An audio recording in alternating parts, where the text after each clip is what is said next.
Assalamualaikum warahmatullahi wabarakatuh. Bagaimana kabar semuanya? Mudah-mudahan dalam kondisi sehat ya. Ini adalah pertemuan kedua pada mata kuliah manajemen keuangan lanjutan setelah UTS ya. Yaitu materinya adalah efisiensi pasar keuangan.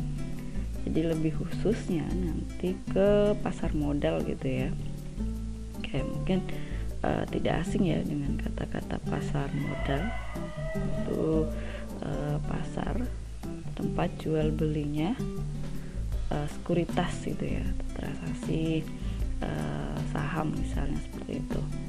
Nah, overview terlebih dahulu ya. Untuk konsep efisiensi pasar ini membahas tentang bagaimana pasar merespon informasi yang mempengaruhi pergerakan harga sekuritas menuju ke arah keseimbangan baru. Jadi melihat bagaimana pasar itu merespon informasi gitu ya. Nah, berarti di sini ada peran teori signaling gitu ya. Teori signaling itu adalah sinyal yang disampaikan oleh manajemen perusahaan gitu ya, yang nantinya akan berdampak pada keputusan para investor atau calon investor dalam membeli atau menjual saham. Ini makanya di sini bagaimana pasar itu tadi merespon informasi yang mempengaruhi pergerakan harga sekuritas. Jadi ketika banyak yang beli, ya berarti harganya akan semakin naik gitu ya. Namun sebaliknya ketika banyak yang jual, berarti harga mengalami mulai penurunan gitu ya. Berarti ada sesuatu. Nah, itu yang disebut dengan bagaimana merespon informasi. Nah, dalam bab ini kita akan memberikan pemahaman yang lebih baik mengenai yang pertama, konsep pasar modal yang efisien itu yang seperti apa. Kemudian yang kedua, bentuk-bentuk pasar efisien. Dan yang ketiga adalah implikasi dari pasar efisien itu sendiri. Oke, ada beberapa topik yang akan kita bahas. Yang pertama, konsep pasar modal efisien. Yang kedua adalah hipotesis pasar efisien.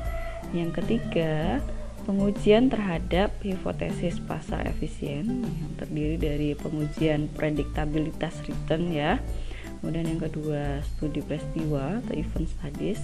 Yang ketiga, pengujian private information. Nah, jadi menggunakan 3 pengujian ini. Dan yang terakhir kita akan bahas tentang implikasi pasar modal efisien. Mengapa pasar dapat diharapkan efisien? Nah, ini kondisi-kondisi yang ideal harus terpenuhi dalam pasar efisien. Jadi harus ada memang kondisi yang mendukung gitu ya. Ada 4 kondisi yang ideal yang harus terpenuhi. Yang pertama, banyak terdapat investor rasional dan berorientasi pada maksimalisasi keuntungan secara aktif berpartisipasi di pasar ya. Jadi banyak investor yang memang rasional dan punya orientasi untuk mendapatkan keuntungan sebanyak-banyaknya. Dalam hal ini mereka aktif gitu ya, berpartisipasi di pasar dengan cara menganalisis, menilai dan berdagang saham. Yang kedua, tidak diperlukan biaya untuk mendapatkan informasi, dan informasi tersedia bebas bagi pelaku pasar pada waktu yang hampir sama atau tidak jauh berbeda informasi yang diterima gitu ya oleh si di sini investor atau calon investor. Yang ketiga, informasi diperoleh dalam bentuk acak. Dalam arti setiap pengumuman yang ada di pasar adalah bebas atau tidak terpengaruh dari pengumuman yang lain gitu ya. Jadi acak gitu ya. Dalam hal ini tadi bahwa disampaikan ya bebas pengumuman di pasar itu, tidak ada terpengaruh dari pengumuman yang lain gitu ya. Yang keempat, investor bereaksi dengan cepat dan sepenuhnya terhadap informasi baru yang masuk di pasar. Jadi cepat ya, cepat dan langsung ini yang memutuskan, bereaksi gitu ya, jual beli gitu ya, yang menyebabkan harga saham segera melakukan penyelesaian. Jadi harga sahamnya langsung berdampak naik atau turun gitu ya, karena cepatnya reaksi dari si investor. Selanjutnya kita akan bahas tentang jenis-jenis pasar efisien. Nah, ini ada menurut Fama tahun 1970 ya. Bentuk pasar modal efisien ini dikelompokkan menjadi 3. Yang pertama, hipotesis pasar efisien dalam bentuk lemah ya. Yang kedua, hipotesis pasar efisien bentuk setengah kuat, dan yang ketiga adalah hipotesis pasar efisien dalam bentuk kuat ya. Jadi ada 3 jenis pasar efisien. Yang pertama bentuk lemah, yang kedua bentuk setengah kuat, dan yang ketiga adalah bentuk kuat gitu ya. Nah, kita bisa lihat posisinya gitu ya, tingkat informasi dengan tadi 3 jenis pasar itu yang jenis pasar efisien. Ini di sini pada posisi efisiensi lemah ya, efisien lemah. Di sini semi kuat, dan di sini efisien kuat gitu ya. Oke ya. Nah, ini data publik dan pribadi tetap, bukan data harga masa lalu. Di sini hanya data pribadi, tidak ada informasi. Nah, di sini ini adalah pada posisi efisien kuat. Di sini pada posisi efisien semi kuat, sedangkan di sini efisien lemah. Nah, ini berdasarkan pandangan seorang tentang efisien tidaknya sebuah pasar modal gitu ya. Selanjutnya kita akan bahas tentang konsep pasar modal efisien. Dalam konteks keuangan ya, konsep pasar yang efisien itu lebih ditekankan pada aspek informasi. Ya, jadi memang informasi ini sangat penting gitu ya. Nah, artinya di sini pasar yang efisien adalah pasar di mana harga semua sekuritas yang diperdagangkan telah mencerminkan semua informasi yang tersedia. Ya, jadi tidak ada informasi yang memang informasi bohong gitu ya. Jadi sekedar isu gitu ya, bukan sesuatu yang informasi jelas. Nah, itu biasanya investor juga ada yang terpengaruh karena baru sekedar isu sehingga sudah memutuskan untuk menjual ataupun membeli. Nah, ini kan bisa berdampak pada kerugian gitu ya. Tapi kalau yang dimaksud di sini adalah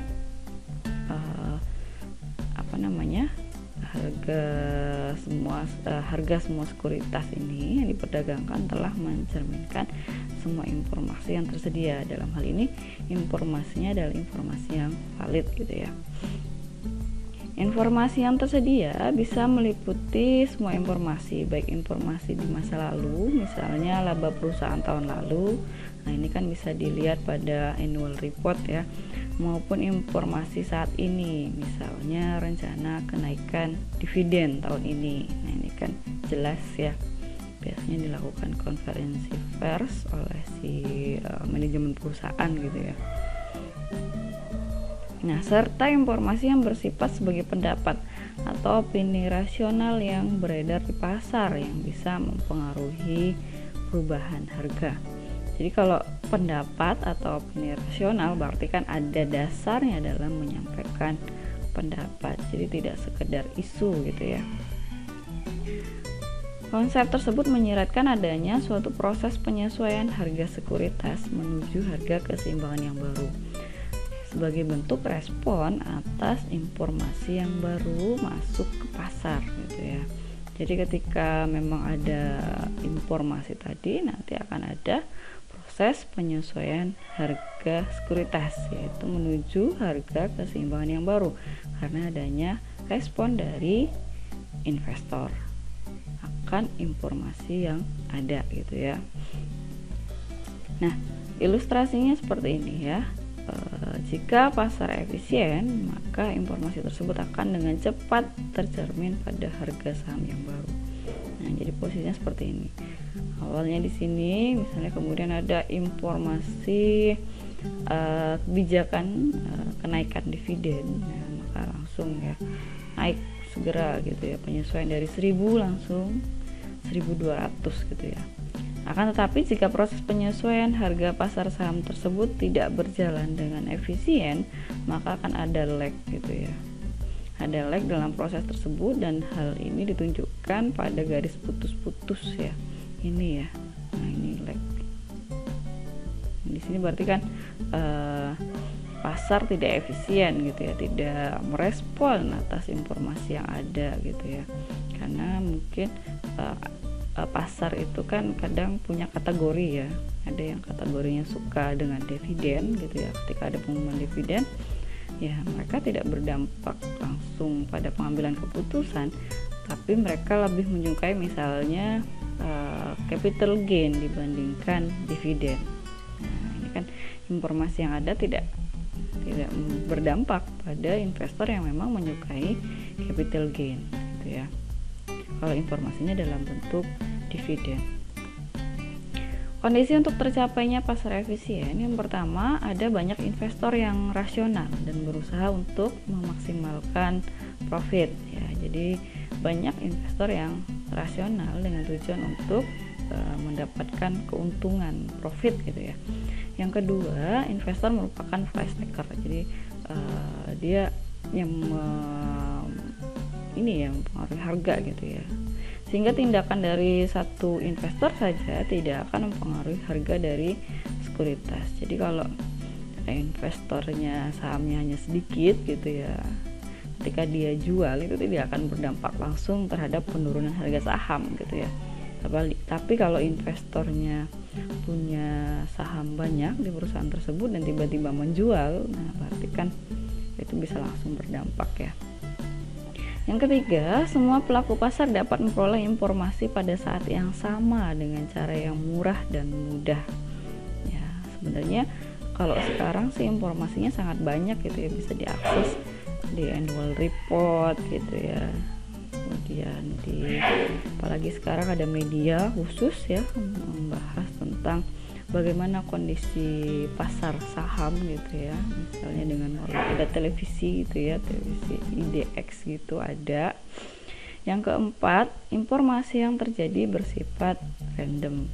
Yang kelima, investor bereaksi secara cepat terhadap informasi baru ya, sehingga harga sekuritas akan berubah sesuai dengan perubahan nilai sebenarnya akibat informasi tersebut ya. Jadi investor akan segera bereaksi gitu ya ketika ada informasi baru gitu ya.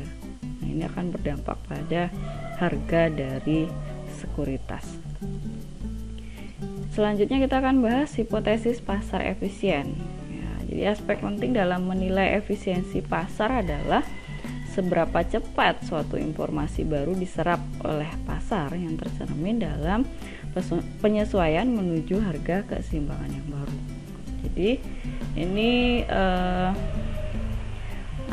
menjadi penilaian gitu ya dalam efisiensi pasar untuk melihat seberapa cepat suatu informasi baru diserap oleh pasar yang tercermin dalam itu tadi penyesuaian harga gitu ya, harga keseimbangan yang baru. Dalam kenyataannya sulit sekali ditemui baik itu pasar yang benar-benar efisien ataupun benar-benar tidak efisien. Pada umumnya pasar akan efisien tetapi pada tingkat tertentu saja gitu ya. Jadi ada kategori gitu ya, ada jadi kondisinya itu memang tidak seterusnya efisien, jadi bisa jadi pada tingkat tertentu saja pada realitanya gitu ya. Pasar ini bisa disebut dengan pasar efisien gitu ya. Selanjutnya himpunan informasi saham ya. Kalau kita bisa lihat di sini ya. Yang pertama itu lingkaran pertama di sini ya merepresentasikan informasi yang relevan bagi penilai saham ya, bagi penilaian saham yang dapat dipelajari dengan menganalisa sejarah harga pasar saham. Jadi ini berupa bentuk ya informasi harga saham di masa lalu gitu ya. Kemudian lingkaran kedua ini adalah informasi yang tersedia pada publik. Di seluruh informasi yang ada di publik ini ada di sini gitu ya. Kemudian kalau kita nyatakan dalam himpunan, yang ketiga ini, lingkaran ketiga ini adalah menyatakan seluruh informasi dan yang juga meliputi informasi rahasia orang dalam. Ya, dalam hal ini seluruh informasi tersedia itu termasuk informasi dalam atau private gitu ya. Nah, ini di sini. Jadi ada 3 lingkaran yang bisa kita sebut dalam hal ini himpunan informasi saham gitu ya. Klasifikasi bentuk pasar yang efisien menurut PAMA tahun 1970, beliau mengklasifikasikan bentuk pasar yang efisien dalam 3 efisien market hipotesis ya. Yang pertama, efisien dalam bentuk lemah ya, jadi semua informasi di masa lalu atau historis akan tercermin dalam harga yang terbentuk sekarang. Jadi sumbernya adalah informasi di masa lalu gitu ya. Nah, tercermin dalam harga saham yang terbentuk pada saat ini. Yang kedua, efisien dalam bentuk setengah kuat. Nah, harga pasar saham yang terbentuk sekarang telah mencerminkan informasi historis ya. Jadi tidak hanya informasi historis tapi juga ditambah dengan semua informasi yang dipublikasikan gitu ya. Yang ketiga, efisien dalam bentuk kuat. Nah, harga pasar saham yang terbentuk sekarang telah mencerminkan informasi historis ditambah semua informasi yang dipublikasikan, ditambah juga dengan informasi yang tidak dipublikasikan. Dalam hal ini yang tadi bersifat private gitu ya. Oke, selanjutnya hipotesis pasar efisien. Di sini pada tahun 1991 PAMA mengemukakan penyempurnaan atas klasifikasi efisiensi pasar. Efisiensi bentuk lemah disempurnakan menjadi suatu klasifikasi yang lebih bersifat umum untuk menguji prediktabilitas return ya. Efisiensi bentuk setengah kuat diubah menjadi event studies atau studi peristiwa. Sedangkan pengujian efisiensi pasar dalam bentuk kuat disebut sebagai pengujian informasi private atau private information. Pengujian menggunakan return harapan ya. Dalam pasar efisien, harga sekuritas seharusnya merefleksikan informasi mengenai risiko dan harapan mengenai return mendatangnya. Return yang sepadan dengan risiko saham disebut dengan return normal gitu ya. Jadi kalau risikonya tinggi ya returnnya tinggi gitu ya, besar gitu ya. Nah, ini disebut dengan return normal. Jika pasar adalah tidak efisien ya, sekuritas-sekuritas akan menghasilkan return yang lebih besar dibandingkan normalnya atau yang disebut dengan return tak normal. Nah, jadi kalau di sini risikonya kecil tapi returnnya besar. Nah, ini disebut dengan disebut dengan return tak normal gitu ya. Dengan demikian, pengujian efisiensi pasar pada dasarnya adalah pengujian return tak normal. Yang pertama, mean adjust return ya. Jika pasar adalah efisien dan return sahamnya bervariasi secara random di sekitar nilai sebenarnya, yaitu true value, maka rata-rata return sekuritas yang dihitung dari periode sebelumnya dapat digunakan sebagai return harapan ya. Formulanya adalah seperti ini, RI, T sama dengan RI ya. Return aktualitas sekuritas I pada hari T dikurangi dari rata-rata return sekuritas I selama sekian hari sebelum hari T. Yang kedua, menggunakan market adjusted return ya. Salah satu teknik untuk menghitung return tak normal adalah dengan menghilangkan pengaruh pasar terhadap return harian sekuritas. Nah, return tak normal dihitung dengan mengurangkan return pasar pada hari T ya, dan dari return saham seperti tunjukkan pada persamaan berikut. Nah, jadi ini dengan cara menghilangkan pengaruh pasar terhadap return harian sekuritas gitu ya. Di sini dikurangkan return pasar pada hari T itu dari return sahamnya. Yang ketiga, market model return ya. Jadi market model digambarkan dengan persamaan berikut ya. Ini seperti ini ya. Ini keterangannya. Nah, return tak normal harian ditentukan dengan mengurangkan return realisasi dari return harapan pada hari ke T gitu ya. Selanjutnya, pengujian terhadap hipotesis pasar efisien. Pengujian hipotesis pasar efisien dalam bentuk lemah bisa diuji dengan melakukan pengujian prediktabilitas return. Yang kedua, pengujian hipotesis pasar efisien dalam bentuk setengah kuat bisa dilakukan dengan pengujian event studies. Dan yang ketiga, pengujian hipotesis pasar efisien dalam bentuk kuat bisa dilakukan dengan pengujian private information. Nah, pengujian prediktabilitas return itu dapat dilakukan dengan berbagai cara, yaitu dengan yang pertama, mempelajari pola return sesionalnya. Yang kedua, menggunakan data return di masa lalu, baik untuk prediktabilitas jangka pendek maupun jangka panjang. Ya, misalnya returnnya kalau dalam penelitian gitu ya, skripsi banyak menggunakan returnnya adalah capital gain gitu ya. Nah, bisa dilihat polanya, harga sahamnya seperti apa gitu ya di masa lalu, sehingga berdampak pada capital gain gitu ataupun mungkin capital loss. Yang ketiga, mempelajari hubungan return dengan karakteristik perusahaan. Nah, jadi bisa jadi akan berbeda untuk perusahaan manufaktur dengan perusahaan jasa gitu ya. Kemudian perusahaan yang bergerak di bidang pertambangan, nah ini akan berbeda. Selanjutnya, pola return sekuritas. Sejumlah penelitian telah menunjukkan adanya suatu pola dalam return sekuritas. Nah, ini pola harian.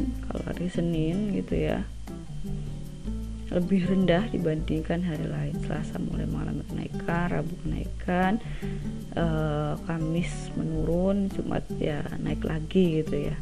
Nah, ini berdasarkan bursa saham New York ya. Nah, teman-teman bisa amati nanti untuk bursa saham yang ada di Indonesia. Pola bulanan January effect, yaitu pada bulan Januari terdapat return yang lebih tinggi dibandingkan dengan bulan-bulan lainnya, dan ini biasanya terjadi pada saham yang nilainya kecil atau small stock. Pada pasar yang efisien, pola seasonal tersebut seharusnya tidak terjadi gitu ya. Investor melihat adanya return yang tinggi di bulan Januari akan mulai memberikan pembelian di akhir bulan Desember untuk mendapatkan return tak normal gitu ya.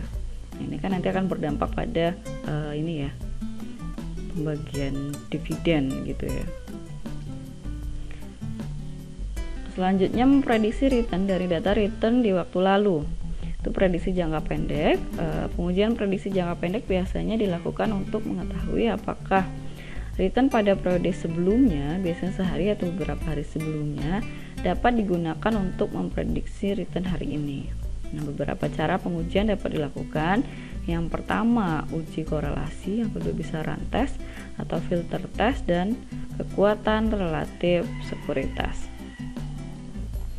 Yang pertama, uji korelasi. Uji korelasi adalah pengujian hubungan linier antara return hari ini dengan return di waktu lalu. Semakin tinggi ya korelasi antara return masa lalu dengan return saat ini, berarti semakin tinggi kemampuan return masa lalu tersebut untuk memprediksi return masa depan. Jadi kalau korelasinya semakin ini ya, semakin tinggi korelasinya, maka bisa untuk memprediksi return masa depan gitu ya. Semakin tinggi juga kemampuannya untuk memprediksi return masa depan.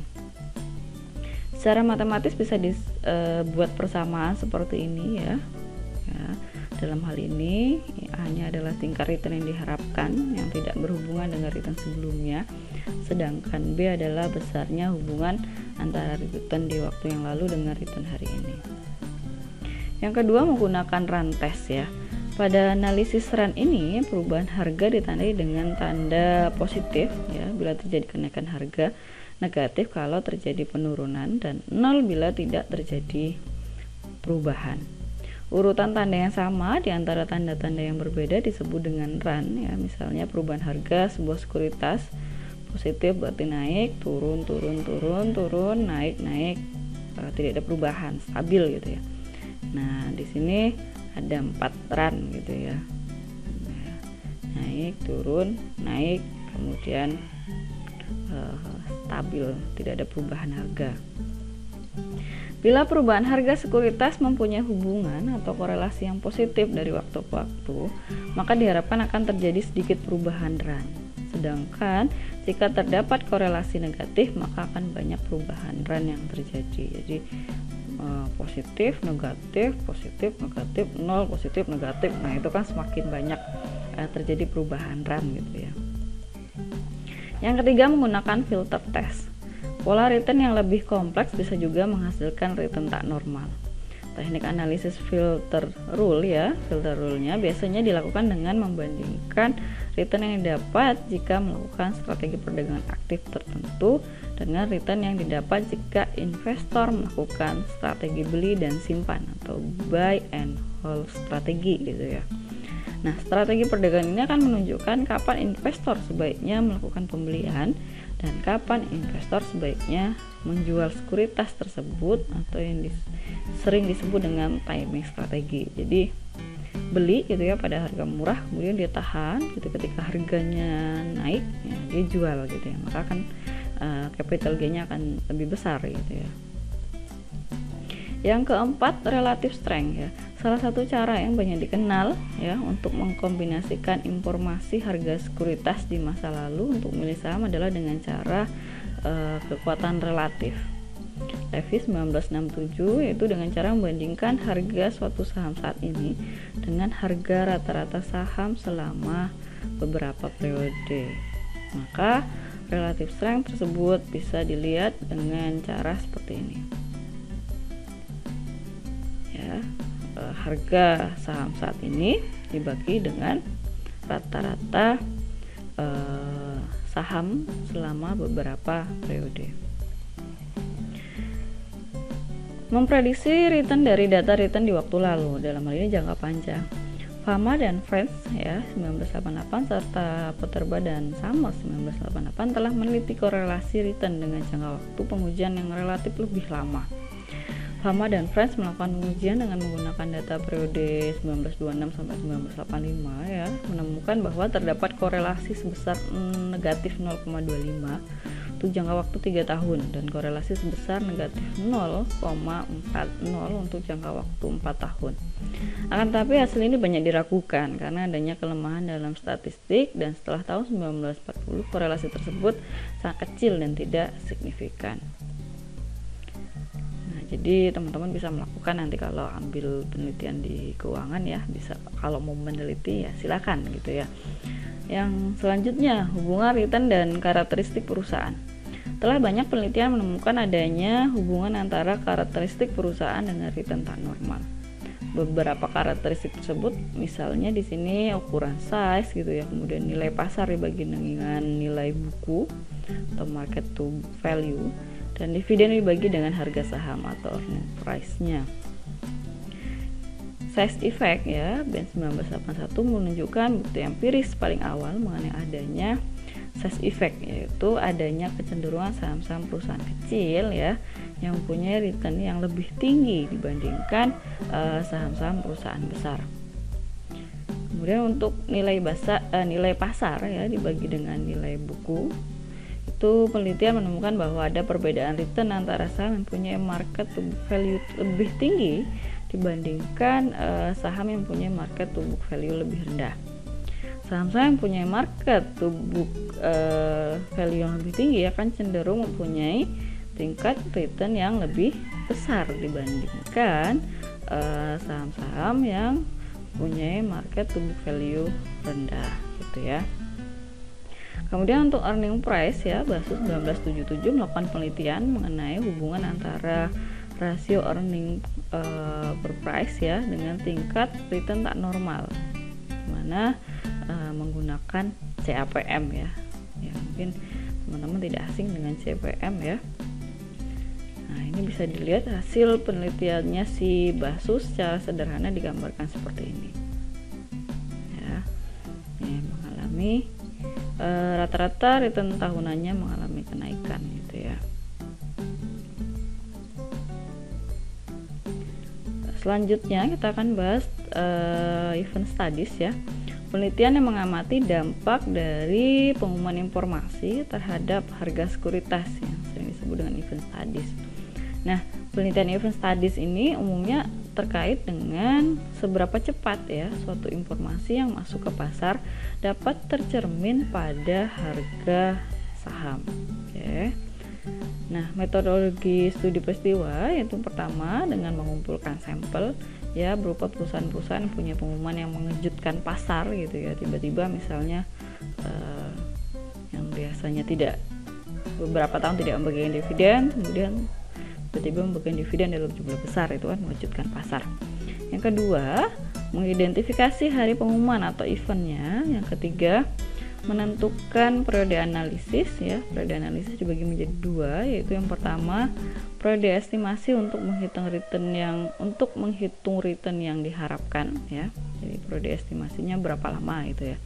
Yang kedua, periode pengamatan ya untuk menghitung return aktual dan return tak normalnya. Yang keempat, menghitung return aktual masing-masing sampel setiap hari selama periode pengamatan. Kemudian yang kelima, menghitung return tak normalnya dengan cara mengurangi return aktual yang sebenarnya yang terjadi dengan return yang diharapkan. Kemudian yang keenam, menghitung rata-rata return tak normal semua sampel pada setiap hari gitu ya. Yang ketujuh, terkadang return tak normal harian tersebut digabungkan untuk menghitung return tak normal kumulatif selama beberapa periode tertentu. Kemudian langkah selanjutnya menghitung return aktual masing-masing sampel setiap hari selama periode pengamatan. Nah, selanjutnya pengujian private information ya. Ini meliputi pengujian apakah ya pihak insider perusahaan, berarti kan orang dalam perusahaan atau manajemen dalam hal ini ya, dan kelompok investor tertentu yang dianggap mempunyai akses informasi lebih baik dapat memperoleh return tak normal dibandingkan dengan return pasar umumnya. Jadi mereka karena punya informasi lebih gitu ya, dan mereka juga berinvestasi di saham perusahaan yang dimana tempat kerjanya itu, berarti kan dia sudah tahu sebelum sampai dengan misalnya informasi perusahaan mengalami kesulitan keuangan, para manajemen yang memiliki saham perusahaan tersebut akan menjual lebih awal gitu ya, maka dia sudah mendapatkan keuntungan. Sedangkan mungkin investor yang di luar sana yang di pasar itu tidak tahu-taunya harga saham sudah mengalami penurunan, ketika dijual bukannya capital gain tapi capital loss gitu ya. Pihak-pihak yang disebut insider adalah, nah ini bisa direktur, manajer, karyawan, atau pemegang saham yang dianggap bisa mendapatkan informasi yang sesungguhnya mengenai perusahaan yang tidak dapat dilakukan oleh pihak lainnya ya.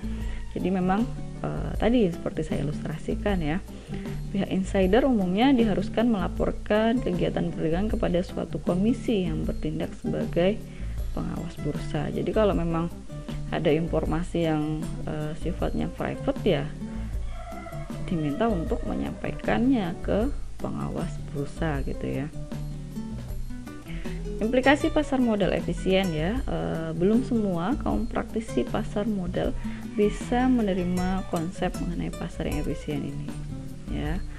Yang pertama, karena investor yang percaya bahwa pasar dalam kondisi yang tidak efisien akan menerapkan strategi perdagangan aktif, yaitu menggunakan analisis teknikal maupun fundamental gitu ya.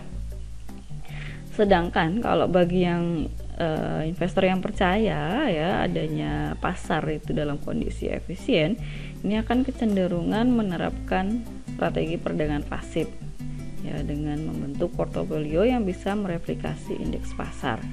Jadi kalau yang di sini lebih analisa gitu ya, waktunya beli gitu ya, berdasarkan analisa teknikal dan fundamental. Kalau di sini lebih ke sifatnya adalah saving gitu ya.